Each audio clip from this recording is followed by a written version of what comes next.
Bonjour à toutes et à tous.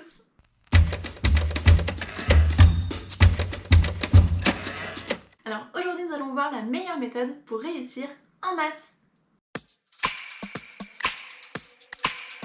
Les mathématiques sont une matière différente des autres. Contrairement à l'histoire ou au français, où apprendre par cœur est un très bon moyen d'avoir de très bons résultats, en mathématiques c'est différent. Les maths c'est plutôt comme le sport, cette matière demande de l'entraînement. Si vous commencez à courir et que ça fait un moment que vous n'avez pas couru, cela va vous sembler un petit peu compliqué et votre corps risque de mal réagir. En revanche, si vous courez 2 fois par semaine pendant plusieurs semaines, voire plusieurs mois, ça va être pour vous de plus en plus facile. Et bien c'est exactement pareil en mathématiques. Plus vous entraînez votre cerveau à faire des maths, et plus vous serez apte à résoudre des exercices compliqués. Première étape, extraire uniquement l'essentiel du cours. Quand vous faites vos fiches, ne vous embêtez pas à remarquer toute la leçon. Ce qui est important, ce sont les formules, les définitions et, si vous le souhaitez, un exemple d'exercice pour pouvoir appliquer par la suite.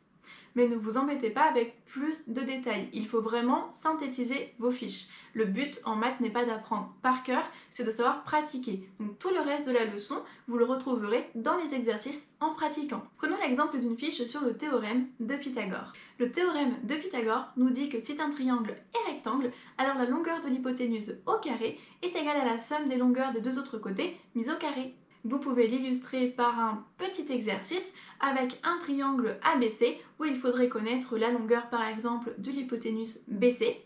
Donc vous écrivez, on sait que le triangle ABC est rectangle en A. D'après le théorème de Pythagore, on a BC au carré égale AB au carré plus AC au carré.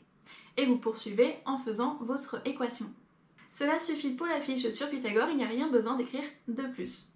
Vous pouvez, si vous l'avez vu en cours, parler après de la réciproque. Donc la réciproque se fait surtout en 3e et vous pouvez l'avoir vu en 4e. Et à ce moment-là, vous complétez avec ce que l'on fait pour la réciproque du théorème de Pythagore. Deuxième étape, il faut refaire tous les exercices corrigés en classe. Si vous ne refaites pas les exercices, vous n'arriverez sûrement pas à les faire tout seul. Le but n'est pas que vous compreniez ce que vous lisez, mais que vous arriviez à refaire la démarche par vous-même. Et ça, c'est très différent. Il faut donc vous entraîner à refaire les exercices que vous n'avez pas compris jusqu'à ce qu'ils soient acquis. Et enfin, c'est certainement l'étape la plus délaissée de cette méthode, il faut faire de nouveaux exercices. Lors du devoir, vous aurez un exercice différent de ce que vous avez fait en classe. Il peut être plus ou moins ressemblant à certains exercices, mais en tout cas, ce ne sera pas le même. Il faut donc vous habituer à avoir des énoncés différents et à avoir des données différentes. Si vous apprenez par cœur un exercice que vous avez fait en classe, vous n'êtes pas sûr de pouvoir appliquer cette méthode sur d'autres exercices. Donc c'est très important et encore plus pour ceux qui sont en 3e et qui vont passer le brevet en fin d'année. Si vous voulez vous entraîner, vous pouvez aller sur mon site pop-science.com. Vous trouverez pour chaque notion un récapitulatif de cours, des exercices et leurs corrigés. Ce que je vous conseille, c'est de faire des exercices type brevet.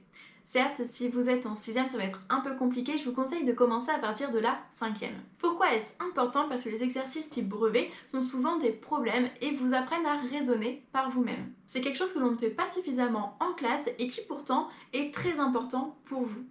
Les maths, c'est bien plus que faire du calcul ou apprendre des théorèmes, c'est aussi être rigoureux et apprendre à raisonner. Et c'est ça qui va vous apporter plein de choses dans le domaine professionnel, peu importe vers quoi vous voulez vous diriger. Le point positif en plus des annales de brevet, c'est que les corrigés sont très faciles à trouver. Et voilà pour cette vidéo sur la meilleure méthode pour réussir en mathématiques. Et je te dis à très vite.